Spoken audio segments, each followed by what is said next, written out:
কংগ্ৰেসে প্ৰতিবাদী কাৰ্যসূচী ৰূপায়ণ কৰিলে কংগ্ৰেসে গুৱাহাটী মহানগৰ উন্নয়ন বিভাগক কংগ্ৰেসে বিজেপি সৰকাৰক কংগ্ৰেসে মুখ্যমন্ত্ৰী ডক্টৰ হিমন্ত বিশ্ব শৰ্মাক হুংকাৰ দি দাবী জনাই কেইবাটাও দাবী উত্থাপন কৰি প্ৰতিবাদী কাৰ্যসূচী ৰূপায়ণ কৰে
দালাল কৰিছে কৰক আপত্তি নাই কিন্তু মন্ত্ৰিত্বত থাকি দালালি কৰিব নোৱাৰিব কাৰণ আমাৰ কৰ কাতলৰ পইচা তাত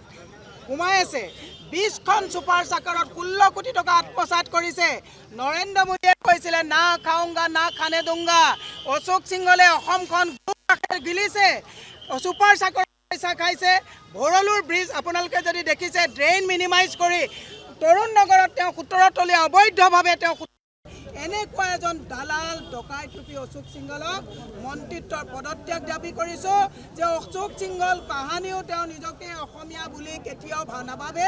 অসমীয়াক সদায় তেওঁলোকে তুচ্ছ তাচ্ছিল্য কৰি আহিছে গতিকে আমি আজি প্ৰতিবাদ কৰিছো মাননীয় সভাপতি ভূপেন বৰা ডাঙৰীয়াৰ নিৰ্দেশত আমি সকলোৱে আজি ইয়াত আহিছো আমি এটাই কৈছো যে সুপাৰ সাকাৰৰ নামত 16 কোটি টকা যে আত্মসাৎ কৰিলে সুপাৰ সাকাৰ ক'ত গ'ল আৰু 16 কোটি টকাৰ হিচাপ দিব লাগিব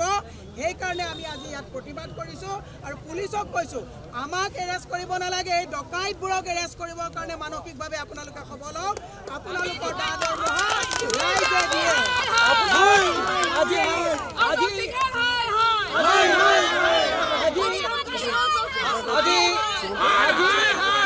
बीजेपी को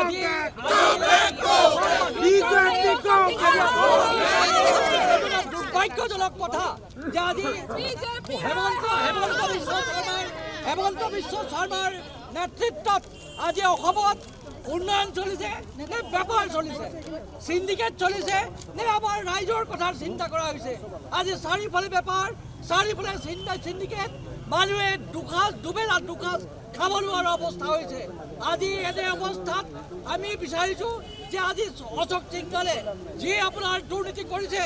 এই দুৰ্নীতি অকল এখনেই পৃষ্ঠা আৰু বহুত পৃষ্ঠা ওলাই আহিবলৈ বাকী আছে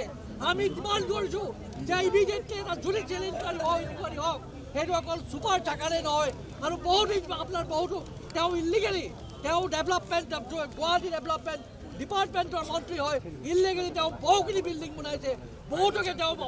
বহিৰাগত ব্যৱসায়িক ইয়াত বিল্ডিং বনাবৰ কাৰণে ইলিগেলি তেওঁ পাৰ্মিশ্যন দিছে এই গোটেই কথাবিলাক ৰাইজৰ সন্মুখলৈ আহক আৰু এই চৰকাৰে বেপাৰ